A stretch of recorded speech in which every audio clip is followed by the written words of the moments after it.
നമസ്കാരം, എഡിറ്റേഴ്സ് അവറിലേക്ക് സ്വാഗതം. പ്രധാന വാർത്തകൾ.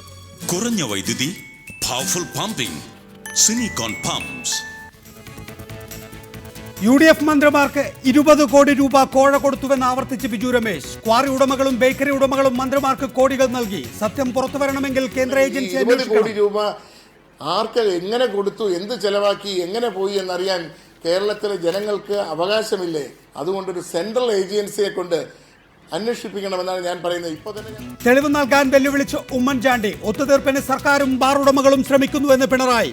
നടക്കുന്നത് പാരവെപ്പ് ഭരണമെന്ന് VS അച്യുതാനന്ദൻ.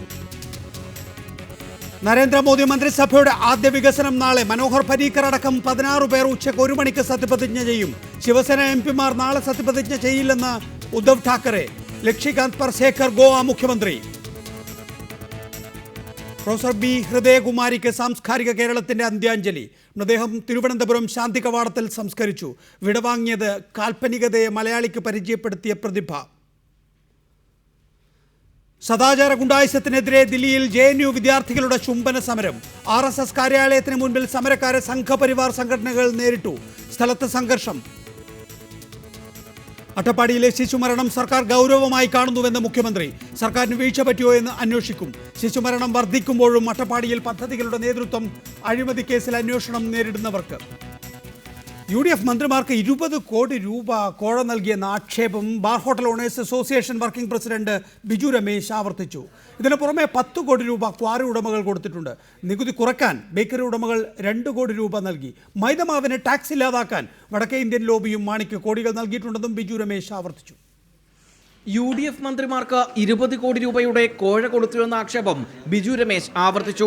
ഇക്കാര്യം കേന്ദ്ര ഏജൻസി അന്വേഷിച്ചാലേ പുറത്തുവരൂ. അപ്പോൾ അവിടുത്തെ ചർച്ചയിൽ 20 കോടി രൂപ വന്നിട്ടുണ്ടെങ്കിൽ ഈ 20 കോടി രൂപ ആർക്ക് എങ്ങനെ കൊടുത്തു, എന്ത് ചെലവാക്കി, എങ്ങനെ പോയി എന്നറിയാൻ കേരളത്തിലെ ജനങ്ങൾക്ക് അവകാശമില്ലേ?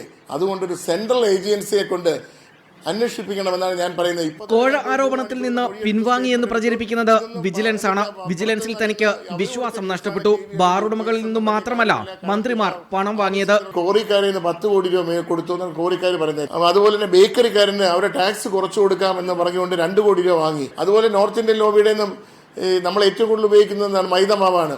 മൈദമാവിന് 0% ടാക്സ് ആക്കി കൊടുത്തു. കെ മാണി അനധികൃതമായി സമ്പാദിച്ച സ്വത്തുവകകൾ എന്തൊക്കെയാണെന്ന് തനിക്കറിയാമെന്നും ബിജു രമേശ് പറഞ്ഞു. തന്നെ നശിപ്പിക്കാൻ ശ്രമിച്ചാൽ മാണിയുടെ എല്ലാം തകർക്കുമെന്നും ബിജു രമേശ് തിരിച്ചടിച്ചു. ഈ ഭീഷണി ഒന്നും കൊണ്ടൊന്നും ഞാൻ പേടിച്ചോടില്ല. ആ ഭീഷണി മാണിസാറ് എന്നെക്കാൾ വലിയ ബിസിനസ് ചെയ്യണ മാണിസാറാണ്. അതുകൊണ്ട് എൻ്റെ ബിസിനസ്സിൽ കൈവച്ചാൽ മാണിസാറിൻ്റെ ഒരുപാട് ബിസിനസ്സുകൾ കൈവയ്ക്കാനും മാണിസാറിൻ്റെ എനിക്ക് ഒരു രൂപ നഷ്ടം വന്നാൽ മാണിസാറിൻ്റെ ബിസിനസ്സിൽ 2 രൂപ നഷ്ടപ്പെടുത്താനുമുള്ള ബിസിനസ് ഒക്കെ ഈ ബിസിനസ്സുകാർ നിലയിൽ നമുക്ക് അങ്ങോട്ടും ഇങ്ങോട്ടും ചെയ്യാൻ കഴിയും. രാഷ്ട്രീയ രീതിയിലല്ല ഞാൻ പറയുന്നത്. കാര്യം കേരളത്തിലെ വലിയൊരു സമ്പത്ത് കൊള്ളയടിക്കപ്പെട്ട് മാണിസാറിന് സമ്പാദ്യമാക്കി മാണിസാർ പലയിടത്തും ഇൻവെസ്റ്റ് ചെയ്തിട്ടുണ്ട്. ഇൻവെസ്റ്റ്മെന്റ് ഡീറ്റെയിൽസ് ഒക്കെ ഏകദേശം ഞാനും ഇപ്പോൾ കളക്ട് ചെയ്ത് തുടങ്ങി. കാര്യം ന്യൂസ് ഡെസ്ക് റിപ്പോർട്ടർ. കോഴ ആരോപണത്തിൽ ബിജു രമേശ് തെളിവ് നൽകിയിട്ടില്ലെന്ന പരോക്ഷ സൂചനയുമായി മുഖ്യമന്ത്രി ഉമ്മൻചാണ്ടി. കോഴ ആരോപണം ഉന്നയിച്ചവർ ഇതുവരെ തെളിവ് നൽകിയിട്ടില്ലെന്ന് മുഖ്യമന്ത്രി പറഞ്ഞു. അതേസമയം ഒത്തുതീർപ്പ് ആരോപണം ആഭ്യന്തരമന്ത്രി രമേശ് ചെന്നിത്തല തള്ളി. മദ്യനയം പാളിയതാണ് പ്രശ്നങ്ങൾക്കെല്ലാം കാരണമെന്ന് കെ മുരളീധരൻ തുറന്നടിച്ചു. ജനങ്ങൾക്ക് വേണ്ടിയാണ് മദ്യനയം നടപ്പിലാക്കിയതെന്ന് ആവർത്തിച്ച മുഖ്യമന്ത്രി ഉമ്മൻചാണ്ടി ബിജു രമേശ് വിജിലൻസിന് തെളിവ് നൽകിയിട്ടില്ലെന്ന പരോക്ഷ സൂചനയും നൽകി. ആരോപണം ഉന്നയിച്ചവർ തെളിവ് നൽകിയിട്ടില്ലെന്നായിരുന്നു മുഖ്യമന്ത്രിയുടെ പ്രതികരണം. ഇതിപ്പം കാര്യത്തിലേക്ക് കടക്കുക, തെളിവുകൾ കൊടുക്കണം. അവിടെ വരുമ്പോൾ ആരുമില്ല. ഇവിടുത്തെ ജനങ്ങളുടെ ആവശ്യം അംഗീകരിച്ചുകൊണ്ടാണ് ഗവൺമെന്റ് നടപടിയെടുത്തത്. അതിൽ ഇത്രയും നാൾ വരെ എവിടെയായിരുന്നു? അതേസമയം ഒത്തുതീർപ്പ് ആരോപണം തള്ളിയ ആഭ്യന്തരമന്ത്രി രമേശ് ചെന്നിത്തല ആക്ഷേപമുള്ളവർ വിജിലൻസിന് തെളിവ് നൽകാനും ആവശ്യപ്പെട്ടു. ആരോപണമുള്ള ആളുകൾ തീർച്ചയായിട്ടും വിജിലൻസിന്റെ മുമ്പിൽ അവരുടെ തെളിവുകൾ ഹാജരാക്കുകയും അവർക്ക് പറയാനുള്ള കാര്യങ്ങൾ പറയുകയുമാണ് ചെയ്യേണ്ടത്. ബാറുടമകൾ പുകമറ സൃഷ്ടിക്കാനാണ് ശ്രമിക്കുന്നതെന്ന് KPCC പ്രസിഡന്റ് VM സുധീരൻ വിമർശിച്ചു. തെളിവ് ഹാജരാക്കിയിട്ട് വേണം ബാറുടമകൾ കൂടുതൽ അന്വേഷണം ആവശ്യപ്പെടാൻ.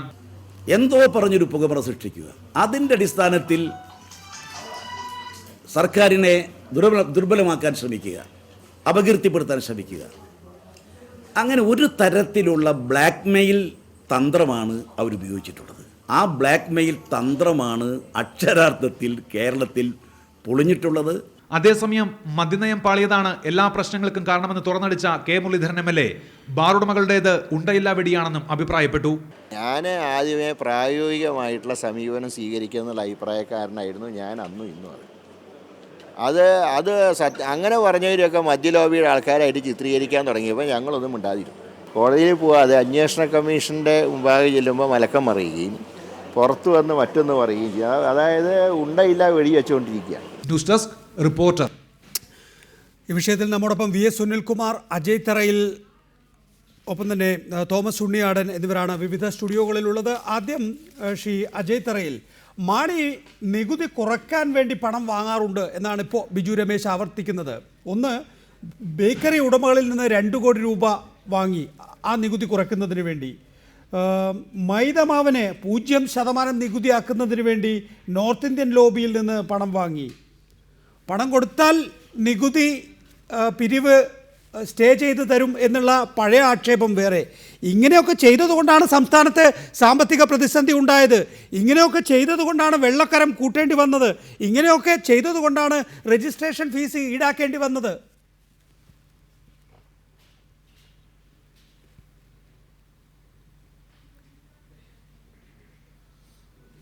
അല്ല നികേഷ, ഈ ബിജു രമേശ് CAG ആണോ? എനിക്ക് സംശയമുണ്ട്. കാരണം CAG അദ്ദേഹത്തിൻ്റെ റിപ്പോർട്ടിൽ ഇങ്ങനെ പറഞ്ഞാൽ നമുക്കത് സീരിയസ് ആയ ആരോപണമായിട്ടെടുക്കാം. ഇത് ബിജു രമേശിനെ പോലെ എത്രയോ പേര് കഴിഞ്ഞ് 2-3 വർഷമായി കേരളത്തിലെ തെരുവോരങ്ങളിൽ മൈക്ക് വെച്ച് ഇങ്ങനെയൊക്കെ പ്രസംഗിക്കുന്നു. മാണി സാറിനെ കുറിച്ച്, ഉമ്മൻചാണ്ടിയെ കുറിച്ച്, അതുപോലെ പല മന്ത്രിമാരെ കുറിച്ച് കോഴയും കണക്കുകളും കോടികളും ഒക്കെ എത്രയോ ആളുകൾ. ഇപ്പൊ ബിജു രമേശ് മാത്രമല്ലോ ഇതൊക്കെ പറയുന്നത്. ഇതിന് CAG ഒന്നും ആകണ്ട. കഴിഞ്ഞ ദിവസം നടന്ന ബാർ ഓണേഴ്സ് അസോസിയേഷൻ യോഗത്തിൽ, ഈ ബാർ ഓണേഴ്സ് എന്ന് പറയുമ്പോൾ അവർ ബാർ മാത്രം നടത്തുന്നവരല്ലല്ലോ, അവർ ബേക്കറി നടത്തുന്നവരുണ്ട്, ക്വാറി നടത്തുന്നവരുണ്ട്, അങ്ങനെ പല ബിസിനസ്സുകളിൽ ഏർപ്പെടുന്നവരാണ്. അവർ അവിടെ അസോസിയേഷൻ യോഗത്തിൽ വന്ന് പറയുകയാണ് 20 കോടി രൂപ ബാറിൻ്റെ കണക്കിൽ മാത്രം സർക്കാരിലെ ഹഫ്ത പിരിക്കുന്ന മന്ത്രിമാരിലേക്ക് പോയിട്ടുണ്ട്.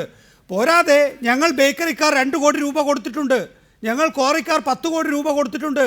മൈദ മാവ് ഇവിടെ വിൽക്കുന്നതിന് വേണ്ടി സാധാരണഗതിയിൽ 10-12% ഒക്കെയാണ് എല്ലാ ഉൽപ്പന്നങ്ങൾക്കും നികുതിയെങ്കിൽ മൈദ മാവുകാർക്ക് മാത്രം നികുതിയില്ല. അതിന് നോർത്ത് ഇന്ത്യൻ ലോബി വൻതോതിൽ പണം മാണിയുടെ വീട്ടിലെത്തിച്ചു എന്നാണ്. അതാണ് ഞാൻ പറയുന്നത്. വലിയ സാമ്പത്തിക പ്രതിസന്ധി എന്ന പേരിലാണല്ലോ നിങ്ങൾ വെള്ളക്കരം അടക്കമുള്ള കരം കൂടുതലായി ഏർപ്പെടുത്തിയത്.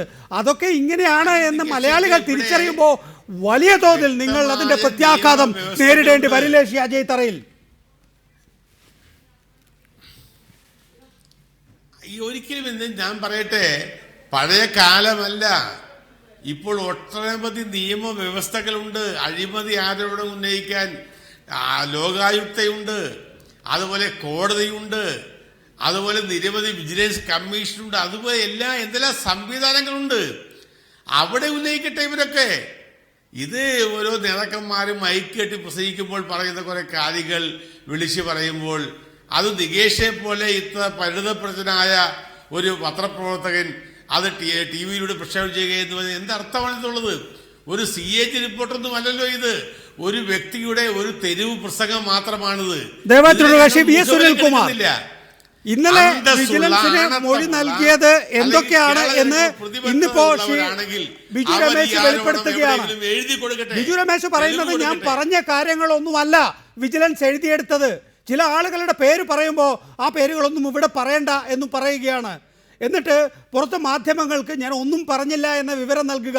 ഈ അന്വേഷണ ഏജൻസിയിൽ എനിക്ക് വിശ്വാസം നഷ്ടപ്പെട്ടു എന്നാണ് ബിജു രമേശ് പറയുന്നത്. സെൻട്രൽ ഏജൻസി തന്നെ വേണം. കാരണം ഇവിടെ ബിജു രമേശ് പുതുതായി വെളിപ്പെടുത്തുന്ന കാര്യം മൈദമാവിൻ്റെ കാര്യം. മൈദമാവിന് 0% നികുതി ഏർപ്പെടുത്തിയത് വൻതോതിൽ നോർത്ത് ഇന്ത്യൻ ലോബിയിൽ നിന്ന് പണം വാങ്ങിയിട്ടാണ് എന്ന ആക്ഷേപമാണ് പുതുതായി ഉന്നയിക്കുന്നത്. അതുകൊണ്ട് തന്നെ ഇന്ത്യ ആകെ വ്യാപിച്ചു കിടക്കുന്ന ഒരു ഏജൻസി തന്നെ ഇത് അന്വേഷിക്കണം. വിജിലൻസിൽ എനിക്ക് പൂർണ്ണമായ വിശ്വാസം നഷ്ടപ്പെട്ടു എന്നാണ് ബിജു രമേശ് പറയുന്നത്. താങ്കൾ ആരെയാണ്, അല്ലെങ്കിൽ ഇടതുപക്ഷ ജനാധിപത്യ മുന്നണി ആരെയാണ് ഇപ്പോൾ വിശ്വസിക്കുന്നത്?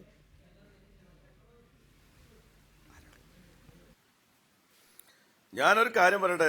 നികേഷ്, നേരത്തെ എന്റെ പ്രിയപ്പെട്ട സുഹൃത്ത് അജയ് തറയിൽ ഇതേ ചാനലിൽ തൊട്ടു മുമ്പ് പറഞ്ഞു ബിജു രമേശ് അങ്ങനെ ഒന്നും പറഞ്ഞിട്ടില്ല. ബിജു രമേശ് പറയുന്നൊന്നും ഞാൻ കേട്ടില്ല. ഇപ്പൊ അദ്ദേഹം എല്ലാം കേട്ടല്ലോ.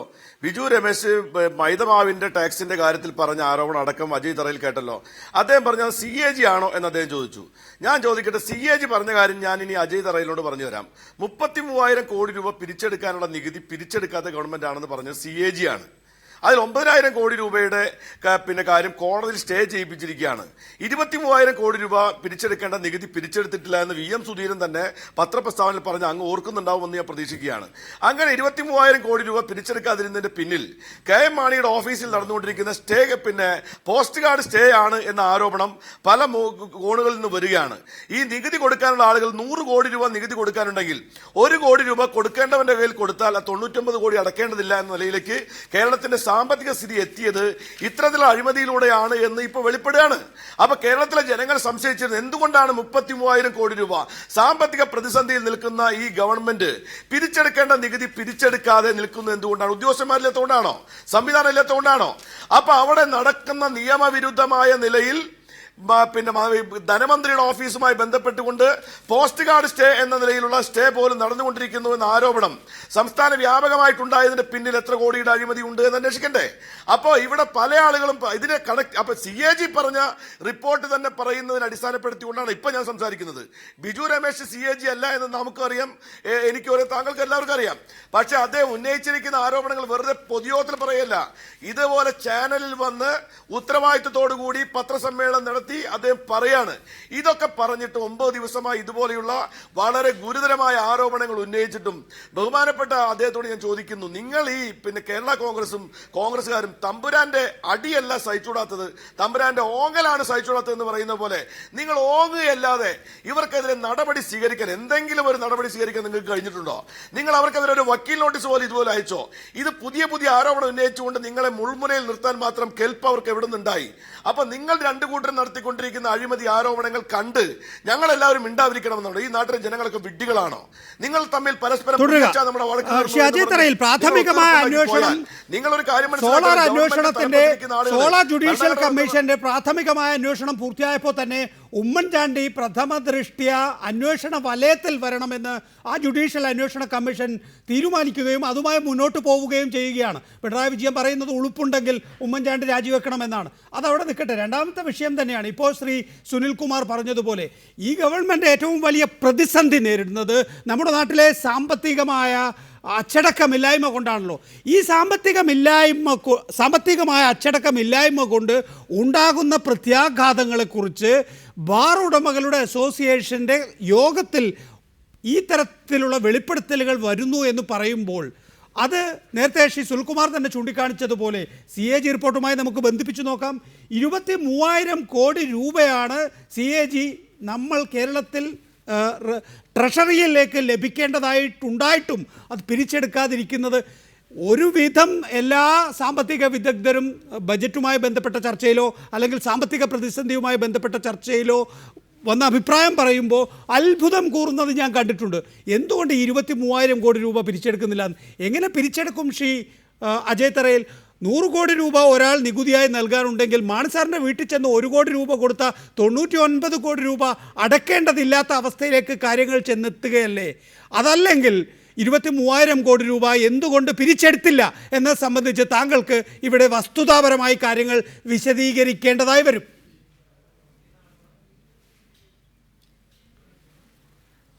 അല്ല, വസ്തുതമായ കാര്യങ്ങൾ തോമസ് ഉണ്ണിയാണൻ പറയും. അദ്ദേഹം മാണിസാറിൻ്റെ പാർട്ടിയിലെ ഒരു MLA കൂടിയാണ്. ഞാൻ ഒറ്റ കാര്യം പറഞ്ഞോട്ടെ നികേഷേ, ഈ നികുതി കുടിശ്ശിക ഒരു കാരണവശാലും എഴുതിത്തള്ളാൻ കഴിയില്ല. 100 കോടി രൂപ കുടിശ്ശിക കൊടുക്കാനുള്ള ആള് 1 കോടി രൂപ മാണിസാറിന് കൊടുത്താൽ 99 കോടി രൂപ എഴുതിത്തള്ളുമെന്നൊക്കെ പറയുന്നത് ഇത് വെള്ളരിക്കപ്പെട്ടണമെന്നുമല്ല. കേരളത്തിൽ നിയമമുണ്ട്, അത് വെച്ച് തന്നെ ആ മുഴുവൻ തുകയും ഈടാക്കിയിരിക്കും. അതുകൊണ്ട് ആ 23,000 കോടി രൂപ എന്ന് പറയുന്നത് നികുതി കുടിശ്ശികയാണ്, അല്ലാതെ നികുതി വാങ്ങാതിരുന്ന് നഷ്ടപ്പെട്ട പൈസ അല്ല. ഞാൻ പറയുന്ന മറ്റൊരു പോയിന്റ് ഇവിടെ നിങ്ങൾ ചിന്തിക്കുന്നത്, സുനിൽകുമാറിനോട് ഞാൻ ചോദിക്കുന്നു. സുനിൽകുമാർ ചാനൽ ചർച്ചയിൽ വന്ന് വളരെ സജീവമായി പങ്കെടുക്കുന്ന വ്യക്തിയാണ്. അദ്ദേഹത്തിന് കേരള സമൂഹത്തോട് ആത്മാർത്ഥതയുണ്ടെങ്കിൽ ഈ പറഞ്ഞ ബിജു രമേശ് പറഞ്ഞ കാര്യങ്ങൾ അദ്ദേഹം ഒരു കടലാസിലാക്കി കേരള മുഖ്യമന്ത്രിക്കും അതുപോലെ വേണ്ടപ്പെട്ട ഇവിടുത്തെ ലോകായുക്തക്കും അതുപോലെയുള്ള സ്ഥലങ്ങളിൽ അഴിമതി അന്വേഷണ കമ്മീഷനൊക്കെ ഉള്ള സാഹചര്യത്തിൽ അവർക്ക് കൊടുത്തു നോക്കട്ടെ. അല്ലാതെ വെറുതെ പറഞ്ഞു പോകലല്ല. അങ്ങനെയൊക്കെയാണോ ശ്രീ അജയ് തറയിൽ?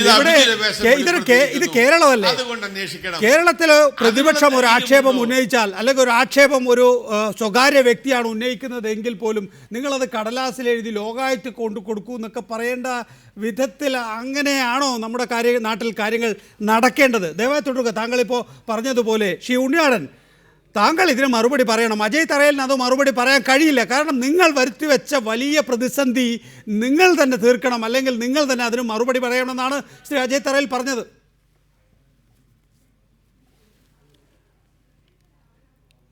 ശ്രീ ഉണ്ണിയാടൻ,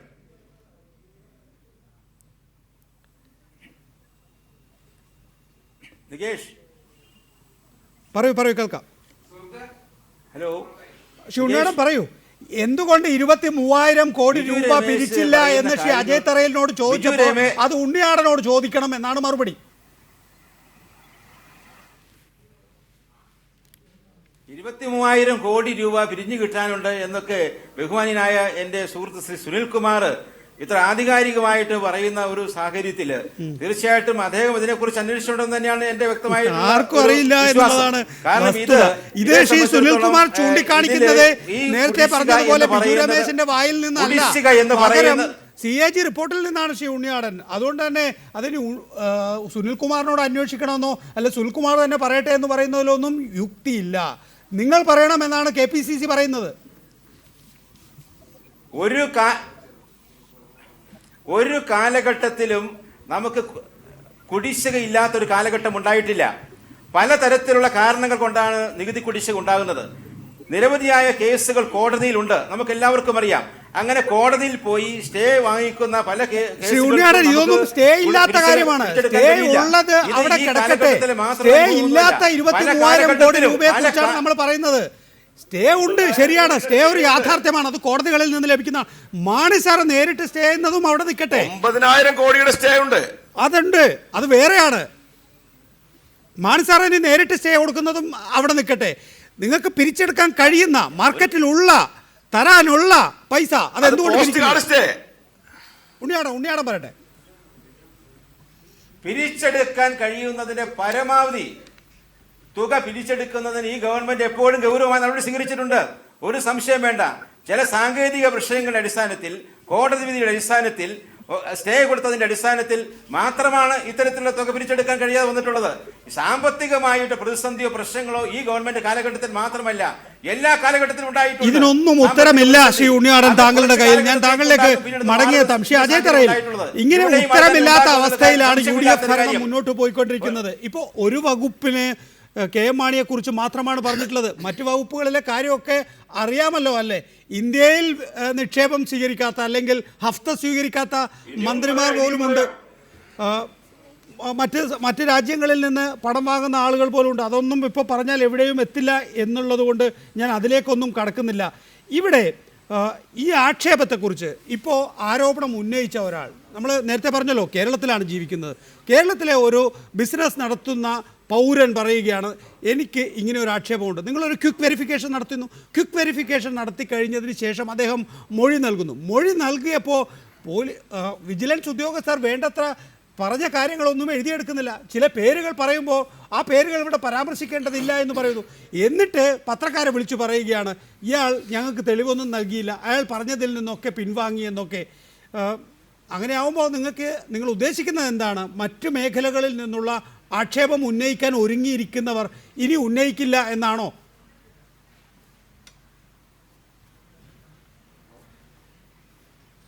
നികേഷ്, ആ പറഞ്ഞതിൽ ഞാൻ അർത്ഥവുമില്ല.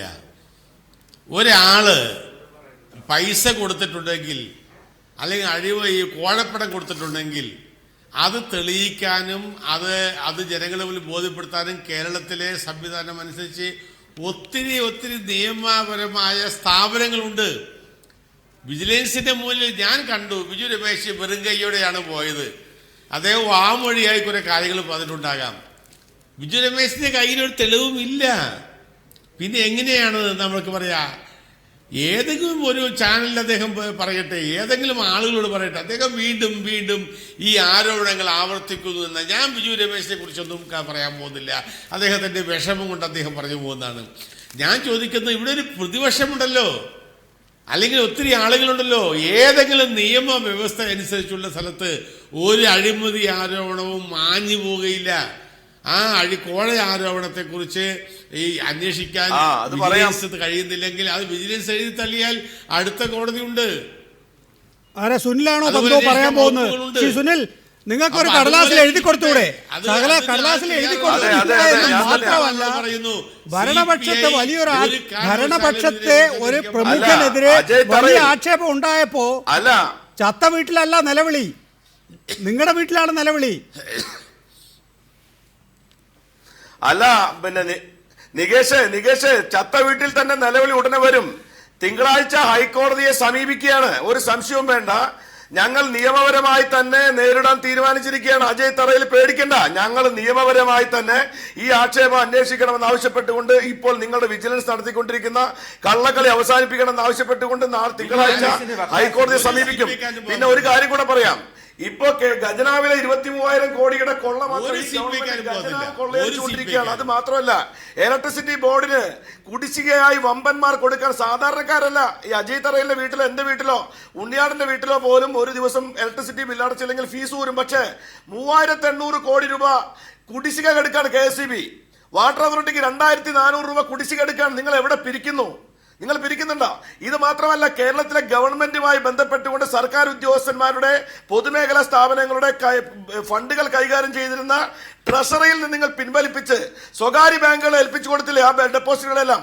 അതിന്റെ പിന്നിൽ കോടികൾ ഇടപാട് ഈ സംസ്ഥാനം നടന്നുവെന്ന് നിയമസഭയിൽ ആരോപിക്കപ്പെട്ടില്ലേ? അപ്പൊ ഈ സംസ്ഥാനത്ത് ഇവിടെ ഫിനാൻസ് ഡിപ്പാർട്ട്മെന്റുമായി ബന്ധപ്പെട്ടുകൊണ്ട് നടക്കുന്നത് ഖജനാവിലെ കൊള്ളയാണ്. ആ കൊള്ളയടി കൊണ്ട് രാജ്യത്തെ ജനങ്ങളെ മുടിപ്പിച്ചിരിക്കുകയാണ്. ശമ്പളം കൊടുക്കാൻ പൈസ ഇല്ല. നിങ്ങൾ ഇവിടെ ഈ നികുതി പിരിക്കുന്നില്ല. നികുതി പിരിക്കാതെ പൈസ അവരെ ഇന്ന് കൈക്കൂലി വാങ്ങിക്കൊണ്ടിരിക്കുകയാണ്. അനുഭവസ്ഥന്മാർ പറഞ്ഞുകൊണ്ടിരിക്കുന്നു നികുതി കുറയ്ക്കാനും കൂട്ടാനും കാശ് മേടിക്കുന്നു. ഈ സംസ്ഥാനത്ത് ഇത്രയും ഗുരുതരമായ സാമ്പത്തിക അച്ചടക്കരാഹിത്യം നടക്കുന്നുവെന്ന് സാമ്പത്തിക വിദഗ്ധന്മാർ പോലും പറയുന്ന നിലയിലേക്ക് ഈ ഖജനാവിനെ സംസ്ഥാനത്തെ തകർക്കുകയാണ് ഈ ഗവൺമെന്റ്. അജയ് തറയിൽ അതിന് മറുപടി പറയുന്നില്ല, അതുകൊണ്ട് ഞാൻ അജയ് തറയിലേക്ക് വരുന്നില്ല. സുനിൽകുമാർ, തിങ്കളാഴ്ച കോടതിയിൽ പോകുന്നു എന്ന് പറയുമ്പോൾ CPI ആണോ കോടതിയിൽ പോകുന്നത്? 12-ാം തീയതി നിങ്ങൾ പ്രത്യക്ഷ സമരത്തിലേക്ക് പോകുന്നു, ഒറ്റക്കാണ് സമരം ചെയ്യുന്നത്. പോകില്ല നികേഷേ, എനിക്ക് വിശ്വാസക്കുറവുണ്ട് ശ്രീ സുനിൽകുമാർ. ശ്രീ അജയ് തറയിൽ പറയുന്നതിനാണ് മുൻതൂക്കം.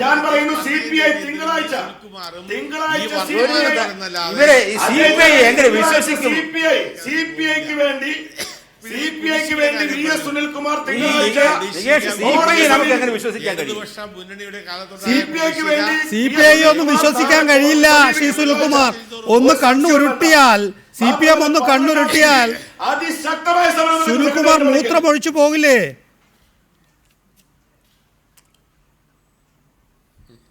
അത് വേറെ ആള് നോക്കിയാൽ മതി, വേറെ പാർട്ടി നോക്കിയാൽ മതി. ഒത്തിരി വാട്ടർ സപ്ലൈ പാർട്ടിയല്ല കമ്മ്യൂണിസ്റ്റ് പാർട്ടി, മനസ്സിലാക്കിയോളൊന്നുമില്ല. ശ്രീ ഉണ്ണിയാടൻ ഇന്നൊരു സമിതിയെ നിയോഗിച്ചിട്ടുണ്ട്.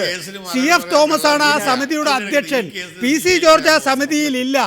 അന്വേഷിക്കുന്നത് ഗൂഢാലോചനയാണ്. രാഷ്ട്രീയ ഗൂഢാലോചനയും പെടും എന്ന് നിങ്ങളുടെ സംസ്ഥാന ജനറൽ സെക്രട്ടറി ശ്രീ ആന്റണി രാജുവും വ്യക്തമാക്കിയിട്ടുണ്ടല്ലോ. ഇപ്പോൾ PC ജോർജ് ഇല്ലാത്ത ഒരു സമിതി, CF തോമസ് ആണ് ആ സമിതിയുടെ അധ്യക്ഷൻ എന്നൊക്കെ പറയുമ്പോൾ ഏത് മുന്നണിയിൽ നിൽക്കണം പോകണം എന്നത് സംബന്ധിച്ച ഒരു വ്യക്തത ആ സമിതി റിപ്പോർട്ടിലാണ് ഉണ്ടാവുക. അല്ലെങ്കിൽ LDF എന്നൊരു ക്ഷണം ഉണ്ടാവുകയാണെങ്കിൽ അങ്ങോട്ടേക്ക് പോകുന്ന ഭാഗത്തിലുള്ള ഒരു റിപ്പോർട്ടായിരിക്കും CF തോമസ് ഉണ്ടാക്കാൻ പോകുന്നത്. PC ജോർജ് ഇല്ലാത്തത് കൊണ്ടും ആന്റണി രാജുവിനെ പോലെ LDFിലേക്ക് പോകണം എന്നുള്ളവരാണ് ആ റിപ്പോർട്ട് തയ്യാറാക്കേണ്ടത് എന്നുള്ളത് കൊണ്ടും ആണ് ഞാൻ ചോദിച്ചത്.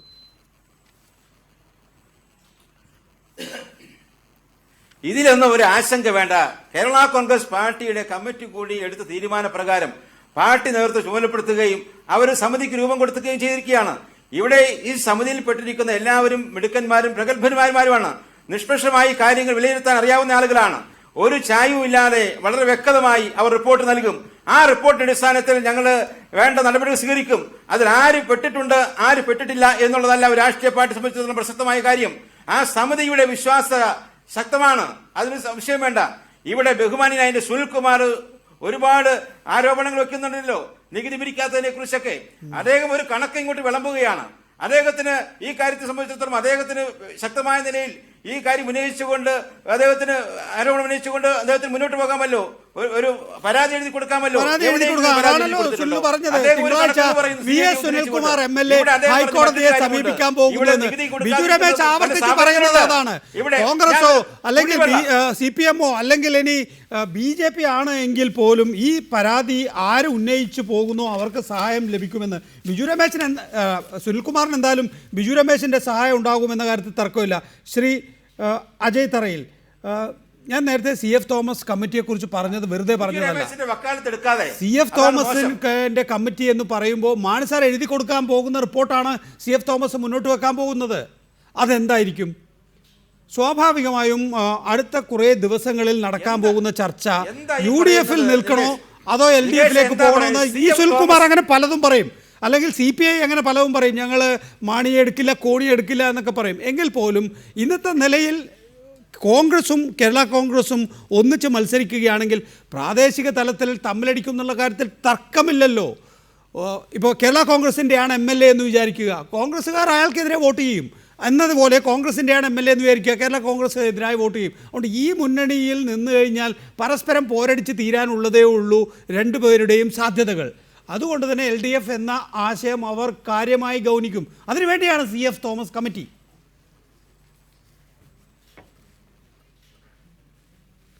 അല്ല, ഞാൻ ധരിച്ചിരുന്നത് നികേഷിന് കേരള രാഷ്ട്രീയത്തെ കുറിച്ച് നല്ല ഒരു പരിചയമുണ്ടെന്നാണ്.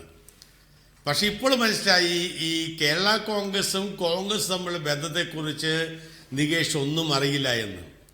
മാണി സാറിനോ മാണി സാറിനെ കൂടെ നിൽക്കുന്നവർക്കോ പൂർണ്ണമായും UDF-ഉമായും ബന്ധപ്പെട്ട് നിൽക്കാനേ കഴിയുകയുള്ളൂ.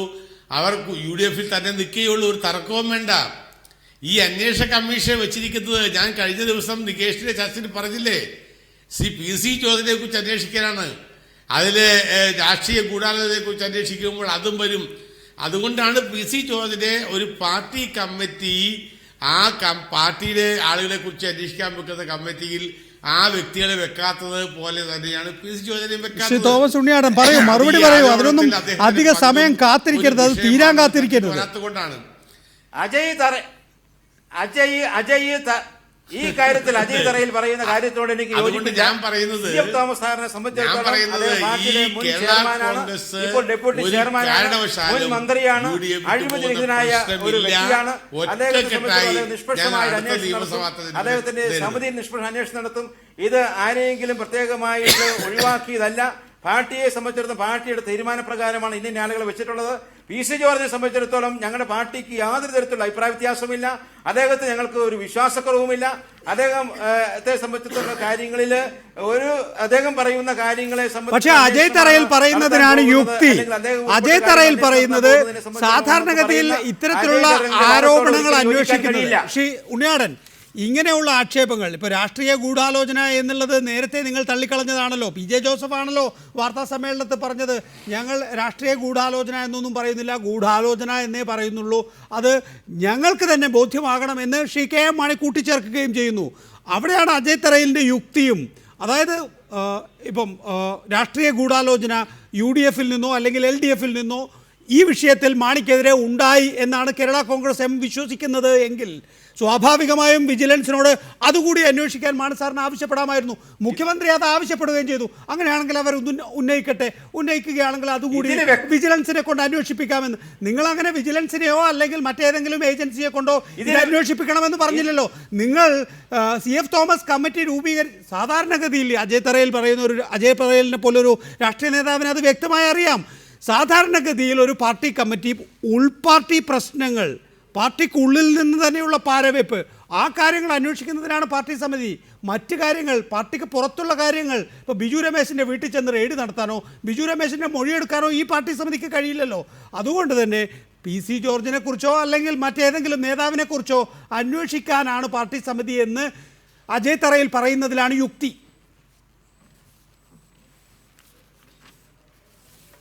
ഇല്ല, അതിൽ ഒരു യുക്തിയുമില്ല. പാർട്ടിയെ സംബന്ധിച്ചിടത്തോളം ഒരു കാര്യം പാർട്ടി വ്യക്തമാക്കിയിട്ടുണ്ട്. ഗൂഢാലോചന എന്ന് പറയുന്നത് ഒരു രാഷ്ട്രീയ പാർട്ടിക്ക് എതിരായിട്ടോ രാഷ്ട്രീയ നേതാക്കന്മാർക്ക് എതിരായിട്ടോ എന്ന നിലയിലല്ല ഞങ്ങൾ പറഞ്ഞത്. ബിജു രമേശുമായി ബന്ധപ്പെട്ട് ഒരു വലിയ ബന്ധമുള്ള ഒരു കൂട്ടായ്മയുണ്ട്. അദ്ദേഹത്തിന് സുഹൃത്തുക്കളുണ്ട്, വാർഡ് ഉടമകളുണ്ട്, അദ്ദേഹത്തിന്റെ ബന്ധുമിത്രാദികളുണ്ട്, ഇങ്ങനെ പലരുമുണ്ട്. അങ്ങനെയുള്ള ആളുകളൊക്കെ ആയിട്ട് ബന്ധപ്പെട്ട കാര്യങ്ങൾ ഞങ്ങൾക്ക് ആലോചിക്കേണ്ടതായിട്ട് വരും, അന്വേഷിക്കേണ്ടതായിട്ട് വരും. ഇവിടെ ഈ ബാർ ഉടമകളെ സംബന്ധിച്ചിടത്തോളം, ബിജു രമേശ് സംബന്ധിച്ചിടത്തോളം അവർ നടത്തുന്ന ഗൂഢാലോചനയല്ലേ? അവർക്കെതിരെ നടപടി നിങ്ങൾക്ക് അന്വേഷിക്കാൻ കഴിയും. ഗവൺമെന്റ് അട്ടിമറിക്കാൻ അവർ ശ്രമിച്ചിരിക്കുന്നു. ഇവിടെ വലിയൊരു തരത്തിലുള്ള ഗൂഢാലോചനയുണ്ട് എന്ന് മന്ത്രിസഭയെ തകർക്കാൻ ശ്രമിക്കുന്നു. കേരള കോൺഗ്രസ് വിശ്വസിക്കുന്നത് കൊണ്ടാണ് ആ ഗൂഢാലോചനയെ കുറിച്ച് അന്വേഷിക്കാൻ ഇപ്പോൾ സമിതിയെ നിയോഗിച്ചിരിക്കുന്നത്. ഇപ്പൊ KPCC വക്താവ് പറയുകയാണ് PC ജോർജാണ് ബിജു രമേശിന് പിന്നിലെന്ന്. ബിജു രമേശ് തന്നെ എന്നോടുള്ള ഇന്റർവ്യൂവിൽ ക്ലോസ് എൻകൗണ്ടർ എന്ന പരിപാടിയിൽ അദ്ദേഹം പറഞ്ഞത്, എന്നോട് കേരള കോൺഗ്രസിന്റെ ഉന്നതാധികാര സമിതിയിൽപ്പെട്ട ഒരാൾ തന്നെ വിളിച്ച് പറഞ്ഞു, ബിജു രമേശ് ധൈര്യമായി മുന്നോട്ട് പോകണം, ഞങ്ങളുടെ എല്ലാ പിന്തുണയും ഉണ്ട്. അപ്പോൾ ബിജു രമേശ് അങ്ങോട്ട് ചോദിക്കുകയാണ്, അപ്പോൾ ചേട്ടൻ എന്നെ തെറി വിളിക്കുന്നതോ എന്ന്. അല്ല, അത് ഞാൻ വിളിക്കും. മാണി സാറിനെ കുറിച്ച് പറഞ്ഞാൽ എനിക്ക് പരസ്യമായി തെറി വിളിക്കാതിരിക്കാൻ കഴിയില്ല. പക്ഷേ മോൻ ധൈര്യമായി മുന്നോട്ട് പോയിക്കോ എന്ന് പറഞ്ഞ് എനിക്ക് എല്ലാ ആശീർവാദവും നൽകിയിട്ടുണ്ട് കേരള കോൺഗ്രസ് ഉന്നതാധികാര സമിതിയിൽപ്പെട്ടവർ തന്നെ. എന്നിട്ട് പറയുകയാണ്, മാണിയുടെ തൊട്ടപ്പുറത്തും ഇപ്പുറത്തും ഇരിക്കുന്ന ആളുകളാണ് വിളിച്ച് ശക്തി നൽകുന്നത് എന്ന്. അപ്പോൾ ഇതിനകത്തൊരു ഗൂഢാലോചന ഉണ്ടായിട്ടുണ്ട് എന്നോ, അല്ലെങ്കിൽ ഈ അന്വേഷണം ഈ ആരോപണം ശക്തിവത്തായി മുന്നോട്ട് കൊണ്ടുപോകുന്നതിന് വലിയ തോതിലുള്ള പിന്തുണ കേരള കോൺഗ്രസ് എമ്മിൽ നിന്നും UDF നിന്നും ഒക്കെ ഉണ്ടായിട്ടുണ്ടെന്ന് പറയുന്നു. ഇത് അങ്ങോട്ടേക്ക് വരാനല്ലേ ശ്രീ VS സുനിൽകുമാർ? ഇവിടെ കുഴപ്പമുണ്ടാക്കി അങ്ങോട്ടേക്ക് വരാനല്ലേ അത്? അല്ല നികേഷ്, നമ്മുടെ PC ജോർജ് കഴിഞ്ഞ 2-3 ദിവസമായിട്ട് കേരള കോൺഗ്രസ് ലീവ് എടുത്തിരിക്കുകയാണ്. അദ്ദേഹത്തെ കാണാനില്ല. ഇത് സത്യം പറഞ്ഞാൽ ഇവർ കാണിക്കുന്ന വിഡ്ഢിത്തം. ഞാൻ നേരത്തെ ഈ ബിജു രമേശ് CAG ആണോ എന്ന് അജയ് തറയിൽ ചോദിച്ച പോലെ CF തോമസ് CBI ഡയറക്ടർ. കാരണം ഇവർ പറയുന്ന രാഷ്ട്രീയ ഗൂഢാലോചന അല്ല എന്ന് പറയുന്നു. രാഷ്ട്രീയ ഗൂഢാലോചന അല്ലെങ്കിൽ പിന്നെ ക്രിമിനൽ കോൺസ്പിറസി ആയിരിക്കണം. ക്രിമിനൽ കോൺസ്പിറസി എന്ന് പറഞ്ഞാൽ 120B എന്ന് പറയുന്ന വളരെ സുപ്രധാനമായിട്ടിരിക്കുന്ന ഒരു ഗുരുതരമായ ക്രിമിനൽ കുറ്റമാണ്. ആ കുറ്റം അന്വേഷിക്കാൻ CBI ഡയറക്ടർ ആയിരിക്കുമോ CF തോമസ്? അന്വേഷിക്കാൻ പറ്റുമോ? അപ്പൊ ഇവർ ഏത് ഗൂഢാലോചന അന്വേഷിക്കുന്നത്? ആളുകളെ വിഡ്ഢികളാക്കണം. 120B അന്വേഷിക്കാൻ PC തോമസ് പിന്നെ CF തോമസിന് പോലീസിന്റെ പദവി കൊടുത്തിട്ടുണ്ടോ? ഇവിടെ കേരള കോൺഗ്രസിന് ആന്റണി രാജു DYSP ആണോ? ഇവര് ചുമ്മാ ആളുകളെ കളിയാക്കുക. നിങ്ങൾ ഒരു വക്കീൽ നോട്ടീസ് ആദ്യം അയക്കൂ ഈ പറയുന്ന ബിജു രമേശിനെതിരെ. ചുമ്മാ ഈ CF തോമസിനെയും ആന്റണി രാജുവിനെയും വെച്ച് ജനങ്ങൾക്ക് മുമ്പാകെ 120B എന്ന് പറയുന്ന ക്രിമിനൽ കോൺസ്പിറസി അന്വേഷിക്കാൻ പോകുന്നു എന്ന പരമ വിഡ്ഢിത്തം കാണിച്ച് ജനങ്ങളെ വിഡ്ഢികളാക്കാൻ നിങ്ങൾ നോക്കണ്ട. നിങ്ങൾ ആദ്യം ഈ ബിജു രമേശിനെതിരെ ഒരു വക്കീൽ നോട്ടീസ് അയക്കാനുള്ള ചങ്കൂറ്റം കാണിച്ചിട്ട് നിങ്ങൾ അന്വേഷിക്കൂ. അങ്ങനെ ഒരു ഉപദേശം കൊടുക്കേണ്ടതല്ലേ ഷാജി പറയൽ താങ്കൾ? വക്കീൽ നോട്ടീസ് അയക്കുമെന്ന് ആന്റണി രാജു പറഞ്ഞിട്ട് ദിവസങ്ങളായി. കേരള കോൺഗ്രസ് ഉന്നതാധികാര സമിതി ദിവസങ്ങളായി. മാണിയെ പോലൊരു നിയമ പണ്ഡിതന് ഒരു വക്കീൽ നോട്ടീസ് അയക്കാൻ ഇത്രയും ദിവസം വേണോ? ഇത് വക്കീൽ നോട്ടീസ് അയക്കുകയോ നിയമ നടപടികൾ പൂർത്തീകരിക്കുകയോ ചെയ്യുക എന്നുള്ളതല്ല, ഒരു ജസ്റ്ററാണത്. നിങ്ങളൊരു ആക്ഷേപം ഉന്നയിച്ചിരിക്കുന്നു, ആ ആക്ഷേപത്തിൽ എനിക്ക് പങ്കാളിത്തമില്ല, അല്ലെങ്കിൽ ആ ആക്ഷേപം എൻ്റെ മാനത്തെ കെടുത്തുന്നതാണ് എന്ന് പറയുന്നതിന് വേണ്ടി അടിയന്തരമായ ഒരു നിയമ നടപടിക്ക് കേരള കോൺഗ്രസ് ഇപ്പോഴും വിമുഖത കാണിക്കുന്നത് രാഷ്ട്രീയ മണ്ടത്തരമാണ് എന്ന് KPCC പറഞ്ഞു കൊടുക്കേണ്ട സമയമായില്ലേ? വളരെ ചുരുക്കി. എന്നിട്ട് ക്രിമിനൽ കോൺസ്പിറസി അന്വേഷിക്കാൻ പോവാ അവര് തിങ്കളാഴ്ച വക്കീൽ നോട്ടീസ് അയക്കും. എറണാകുളത്തെ ഹൈക്കോടതി അഭിഭാഷകരുടെ അഭിപ്രായം തേടിയിട്ടുണ്ട്. തിങ്കളാഴ്ച ബിജു രമേശിനെ കേരള കോൺഗ്രസ് വക്കീൽ നോട്ടീസ് അയക്കും.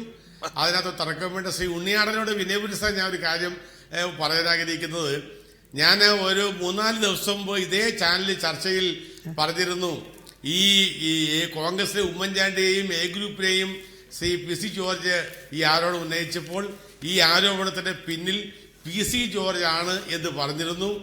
അന്ന് ഞാൻ പറഞ്ഞു അവർ അന്വേഷണ കമ്മീഷൻ വെക്കാൻ പോകുന്നത് ആ പാർട്ടിയുടെ അകത്തുള്ള കളറെ കണ്ടുപിടിക്കാൻ വേണ്ടിയാണെന്ന് ഞാൻ അന്നും പറഞ്ഞിരുന്നു. അത് ആ നിലപാടിൽ ഉറച്ചുകൊണ്ടതിനെയാണ് ഞാൻ ഇന്ന് ഈ കാര്യം സൂചിപ്പിച്ചത്. അത് ഞാൻ അന്ന് നികേഷോട് പറഞ്ഞപ്പോൾ നികേഷ് മനസ്സിലാക്കി കാണില്ല. ഞാൻ ഇപ്പോൾ പറഞ്ഞപ്പോൾ ആ കമ്മിറ്റിയിൽ PC ഇല്ലാത്തത് കൊണ്ടാണ് നികേഷും ആ കാര്യം സമ്മതിക്കേണ്ടി വന്നത്. ഇതിൽ നടന്ന രാഷ്ട്രീയ ഗൂഢാലോചന അതാണ് എന്ന കാര്യം ഞാൻ വ്യക്തമാക്കാൻ ആഗ്രഹിക്കുന്നു. പക്ഷേ ബിജു രമേശിൻ്റെ എതിരെയുള്ള ഒരു വക്കീൽ നോട്ടീസ് തിങ്കളാഴ്ച കേരള കോൺഗ്രസ് അടയ്ക്കുമെന്നാണ് ഞാൻ മനസ്സിലാക്കിയത്. KM മാണി സാറിന്റെ പിന്നിൽ കേരളത്തിലെ കോൺഗ്രസ് ഉറച്ചു നിൽക്കും. കേരള കോൺഗ്രസിൽ അദ്ദേഹത്തിന് അപ്പുറം ഇപ്പുറം നിൽക്കുന്നവർ എന്ത് ചെയ്യുന്നു എന്ന് ഞങ്ങൾക്കറിയണ്ട, ഞങ്ങൾ ഉറച്ചു നിൽക്കും എന്ന് പറയാൻ ഞാൻ ആഗ്രഹിക്കുകയാണ്. ഉണ്ണിയാടൻ അതിന് മറുപടി പറയാൻ സമയം തരാം. അതിനു മുമ്പ് ഇപ്പോൾ ബിജു രമേശ് ടെലിഫോൺ ലൈനിലുണ്ട്. ശ്രീ ബിജു രമേശ്, 20 കോടി രൂപ എന്ന ആക്ഷേപം ശരിവെക്കുകയും ഒപ്പം തന്നെ മൈദ മാവ് ഇറക്കുമതി ചെയ്യുന്നവർക്ക് നികുതി ഇല്ലാതാക്കി കൊടുത്തു, ബേക്കറി ഉടമകൾക്ക് നികുതി കുറയ്ക്കാം എന്ന് പറഞ്ഞ് പണം വാങ്ങി, ക്വാറി ഉടമകളിൽ നിന്ന് 10 കോടി രൂപ വാങ്ങി. ഇത്തരം ആക്ഷേപങ്ങൾ ഉത്തരവാദിത്വത്തോടു കൂടി തന്നെയാണോ ഉന്നയിക്കുന്നത്? ആക്ഷേപങ്ങൾ അവർ പറയുന്ന ആൾക്കാർ പറയുന്നതിന്റെ റെക്കോർഡ് ചെയ്ത സംവിധാനത്തിൽ റെക്കോർഡ് ചെയ്തതിന്റെ കോപ്പി എൻ്റെ കയ്യിലുണ്ട്. അതിന്റെ അസോസിയേഷനുമായി ബന്ധപ്പെട്ട് അതിന്റെ ഭാരവാഹികൾ പറയുന്ന കാര്യങ്ങൾ റെക്കോർഡ് ചെയ്ത സംവിധാനമുണ്ട്. അവരാരും വെളിപ്പെടുത്താൻ തയ്യാറല്ല എന്നുള്ള അവർക്ക് എല്ലാവർക്കും ഭയമാണ്. നമ്മൾ ഇതെങ്ങനെ പറഞ്ഞു ഇനി അവരുടെ എങ്ങനെ പിടിച്ചു നിൽക്കാൻ നിങ്ങൾക്ക് കഴിയും എന്ന ഒരു രീതിയിലാണ് എല്ലാവരും ചോദിക്കുന്നത്. ഇപ്പൊ ഞാനിപ്പോ ഒരു പരീക്ഷണ വസ്തുവായിട്ടാണ് അവരെല്ലാം എന്നെ കാണുന്നത്. ഈ പരീക്ഷണത്തിൽ ഞാൻ അത്യന്തികമായി ജയിക്കുകയാണെങ്കിൽ ഇവരെല്ലാവരും രംഗത്ത് കൂടെ പറയാനായിട്ട് പുറത്തു വരും. ഞാൻ പരാജയപ്പെടണമെങ്കിൽ നമ്മുടെ കേരളത്തിൽ ബിസിനസ് ചെയ്യുന്നവർ ഈ ഇതുമാതിരി ഇനി ഭാവിയിലും നൽകുന്ന അഫ്താ പിരിവുകൾക്ക് അവർ കൊടുക്കാൻ കൂടുതൽ തയ്യാറാവും. പിരിക്കാനുള്ളവരുടെ ആർജവം കൂടും. അതാണ് സംഭവിക്കാൻ പോകുന്നത്. അപ്പൊ ഈ നാട്ടിൽ ജനങ്ങൾ, ഈ വരുന്ന തലമുറകൾ ഈ നാട്ടിൽ മനസ്സമാധാനമായി ബിസിനസ് ചെയ്യാനുള്ള സംവിധാനം. ഇതിനകത്തൊരു വ്യക്തത വേണം ശ്രീ ബിജു രമേശ്. 10 കോടി രൂപ ക്വാറി ഉടമകൾ കൊടുത്തു. എന്തിനു കൊടുത്തു? അവർക്ക് അവരുടെ ടാക്സും കാര്യങ്ങളും ഒക്കെ ഇവരുടെ കൈകളിലാണ് ഇരിക്കുന്നത്. 2 വകുപ്പാണ് ഇരിക്കുന്നത്. ഒന്ന് നിയമം ഇരിക്കുന്നു, മറ്റേ ടാക്സ് ഇരിക്കുന്നു, ബാക്കി അല്ലല്ല. ഈ ക്വാറി ഉടമകളിൽ നിന്ന് പ്രധാന ആക്ഷേപം വലിയ തോതിൽ ഗവൺമെന്റ് അവർക്ക് പിരിമുറുക്കം നൽകുന്നു എന്നാണ്. ഇപ്പൊ പ്രത്യേകിച്ച് കസ്തൂരിരംഗൻ റിപ്പോർട്ടിന്റെയൊക്കെ അടിസ്ഥാനത്തിൽ ഈ നിലയിൽ കെ എം മാണി എന്ത് ചെയ്യാനാണ്? കെ എം മാണി അല്ല ആ വകുപ്പ് ഭരിക്കുന്നത്. സെയിൽ ടാക്സ് ഉണ്ടല്ലോ. സെയിൽ ടാക്സ് വളരെ ഇതാണല്ലോ. അതിന് എത്രമാത്രം ഗണ്യമായി കൂട്ടാനും കുറയ്ക്കാനും ഒക്കെ കഴിയുന്നത് സെയിൽ ടാക്സിന്റെ അടിസ്ഥാനത്തിലാണ്. ടാക്സിന്റെ അടിസ്ഥാനത്തിലാണ് ഇത് വാങ്ങുന്നത്. ഈ ബേക്കറി ടാക്സ് കുറയ്ക്കാനോ? ബേക്കറിയിൽ എന്ത് ടാക്സ് ആണ് കുറയ്ക്കേണ്ടത്? ബേക്കറിയിൽ ഇപ്പൊ 14% സെയിൽ ടാക്സ് നിൽക്കുന്നത്. അത് പകുതിയാക്കി കൊടുക്കുന്നുള്ളതാണ് അങ്ങോട്ട് വെച്ചിരുന്നത്. മൈദമാവിന്റെ കാര്യമോ? മൈദമാവ് ഈ നോർത്ത് ഇന്ത്യൻ ലോബി എന്നൊക്കെ പറഞ്ഞാൽ അത് വളരെ വിശാലമായ രീതിയിൽ അങ്ങ് പറയാം, പടർപ്പിൽ തല്ലാമെന്നല്ലാതെ ആരാണ് ഈ നോർത്ത് ലോബി? എല്ലാ സാധനങ്ങൾക്ക് ഇവിടെ 14% ഉള്ളപ്പോൾ കേരളത്തിൽ ഏറ്റവും കൂടുതൽ വിൽക്കപ്പെടുന്നത് മൈദമാവാണ്. ആ മൈദമാവിന് 0% എന്തുകൊണ്ട് 4% 0% അതിനൊരു ഉത്തരം പറയണ്ടേ? 4% കളക്ട് ചെയ്തുകൊണ്ടിരുന്ന 0 എന്തിന്റെ അടിസ്ഥാനത്തിലാണ്? അതായത് ബജറ്റ് തയ്യാറാക്കുന്നത്, താങ്കൾ നേരത്തെ സൂചിപ്പിച്ചത് 418 ബാറുകളുടെ കാര്യത്തിൽ തീരുമാനമെടുക്കാൻ വേണ്ടി ക്യാബിനറ്റിൽ എത്തിയപ്പോൾ 1 കോടി രൂപ നൽകി ബാക്കി 4 കോടി രൂപ കിട്ടുന്നതിന് വേണ്ടിയാണ് കെ എം മാണി മാറ്റിവെച്ചത് എന്നാണ്.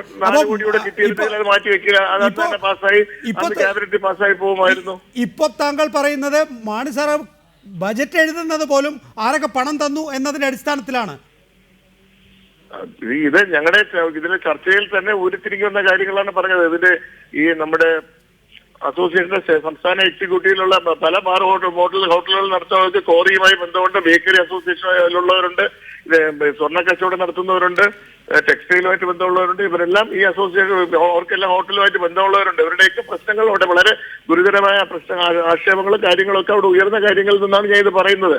അതിനൊക്കെ ഉപരി പല ഈ അസോസിയേഷനിൽ പെട്ടവരുമായി സംസാരിച്ചതിന്റെ വോയിസ് റെക്കോർഡിംഗ് എന്റെ കയ്യിൽ ഇരിപ്പുണ്ട്. അവർ പറഞ്ഞ കാര്യങ്ങൾ ആക്ഷേപമാണ്. അതുകൊണ്ട് തെളിവില്ലാത്ത കാര്യമായതുകൊണ്ടാണ് അത് ഹൈലൈറ്റ് ചെയ്ത് പറയാതിരുന്നത്. ഇതൊക്കെ ഇന്ന് നടക്കുന്ന ഈ സമൂഹത്തിൽ നടക്കുന്ന സത്യസന്ധമായ കാര്യങ്ങളാണ്.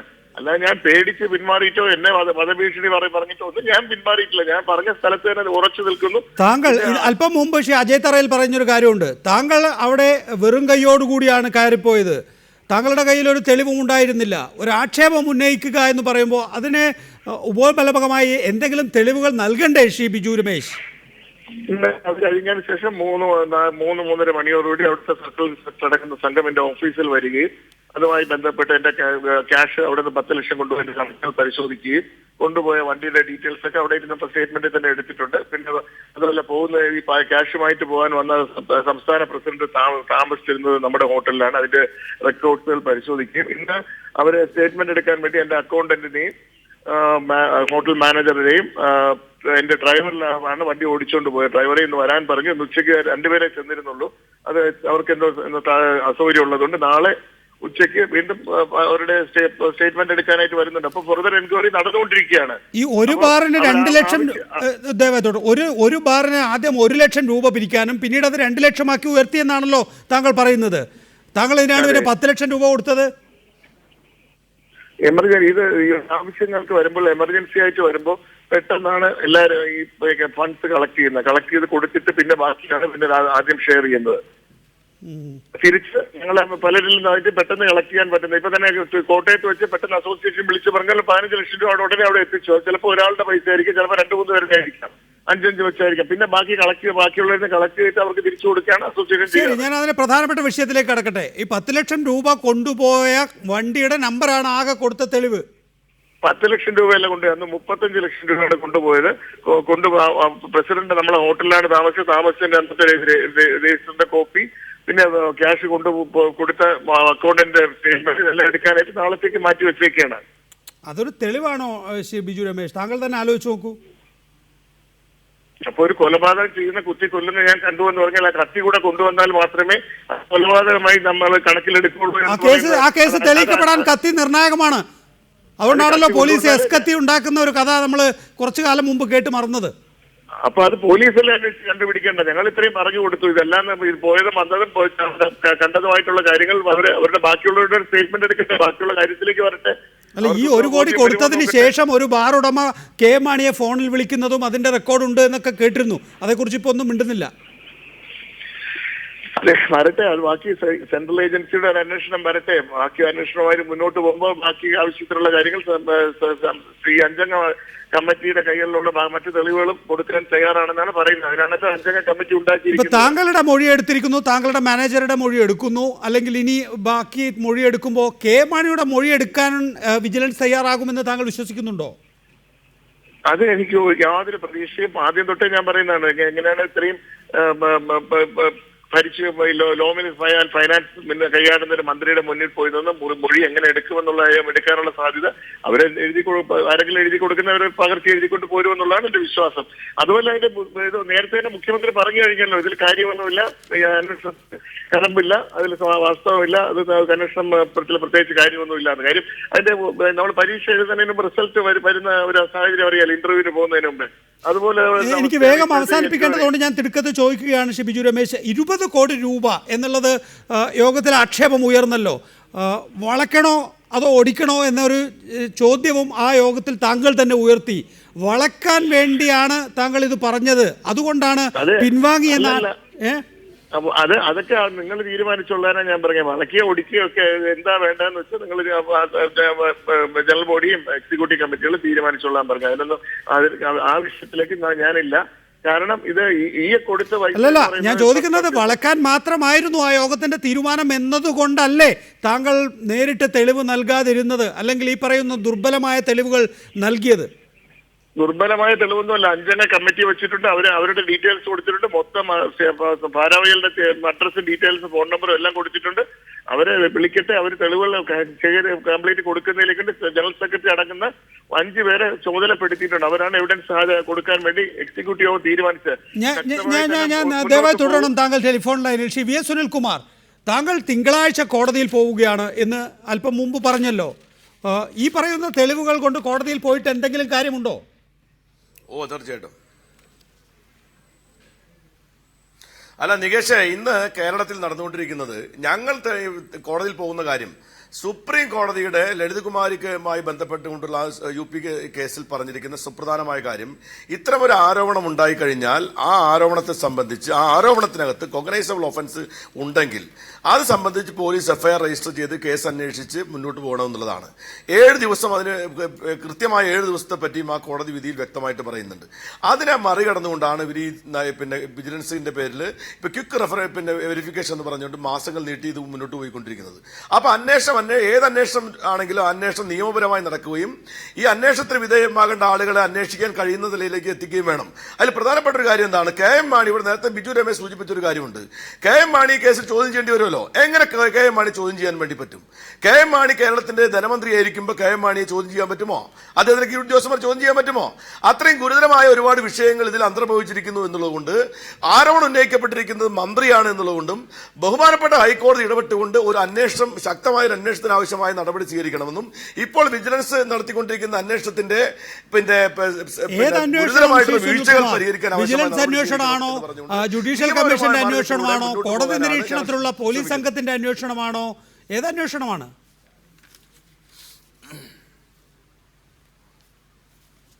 എന്റെ പിന്നെ നികേഷേ, അത് കോടതി തീരുമാനിക്കട്ടെ. ഞാൻ കോടതിയിൽ പറയാൻ പോകുന്ന കാര്യം, നിങ്ങൾ എന്നാണ് ഈ കോടതിയിൽ ഇത്രയധികം വിശ്വാസം അർപ്പിച്ചു തുടങ്ങിയത്? ഗവൺമെന്റ് ചെയ്തിട്ടില്ല. സ്വന്തമായ ഒരു തീരുമാനം എടുക്കാൻ കഴിയാത്തവർക്ക് കോടതിയിലേക്ക് തട്ടിക്കളയാം. ആ കോടതി എന്ത് മതിക്കും? എങ്ങനെ മതിക്കും? നിർദ്ദേശമുണ്ടാകും.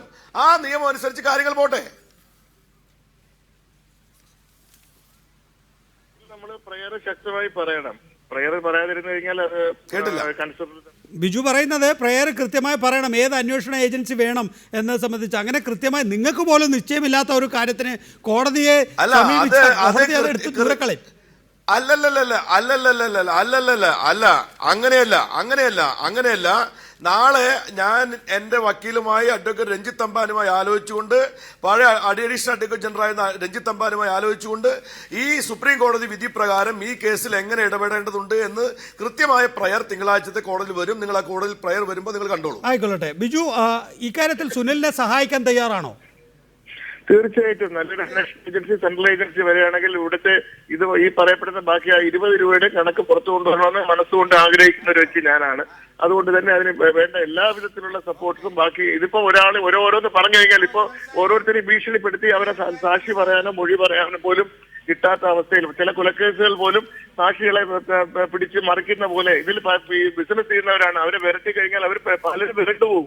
അവരെ മറ്റ് ബിസിനസ്സുകളും കാര്യങ്ങളും മുന്നോട്ട് കൊണ്ടുപോകാൻ കഴിയാത്തൊരവസ്ഥ വരുമെന്ന് ഭയന്നിട്ട് അവർ പുറകോട്ട് പോകുന്നൊരവസ്ഥയാണ് കാണുന്നത്. എന്തായാലും സുനിലിന് ബിജുവിന്റെ സഹായമുണ്ട്. സുനിൽ അത് തേടുമെന്ന് വിശ്വസിക്കുന്നു.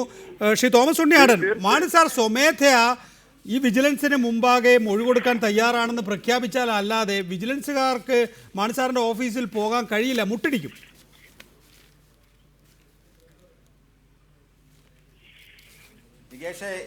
കെ എം മാണി സാർ ഏത് തരത്തിലുള്ള അന്വേഷണത്തിൽ നേരിടാനായിട്ട് ഇപ്പോൾ തയ്യാറായി തന്നെ നിൽക്കുകയാണ്. ഒരു സംശയം വേണ്ട. ഈ വിജിലൻസ് ആവശ്യമായിട്ടുള്ള എന്താണോ കൊടുക്കേണ്ടത് അതെല്ലാം കൊടുക്കാൻ മാണി സാർ തയ്യാറാണ്.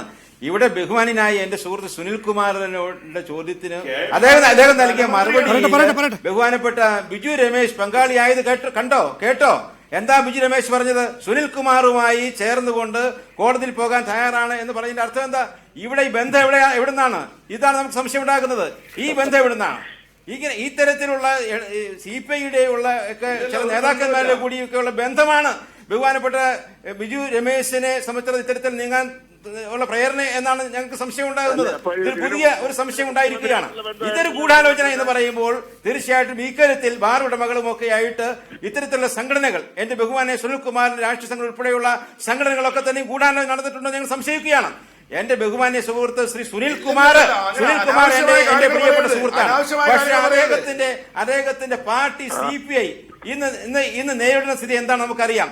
ഒരു തെരഞ്ഞെടുപ്പിൽ ഒരു സ്ഥാനാർത്ഥിത്വത്തിനെ സംബന്ധിച്ചിടത്തോളം കോഴ വാങ്ങിച്ചതിന് ലോകായുക്തത്തിൽ വരെ കേസ് പോയി, ലോകായുക്ത വരെ കേസ് ഇതിൽ അന്വേഷണം നടത്തുന്ന ഒരു സാഹചര്യം ഉണ്ടായിരിക്കുന്നു.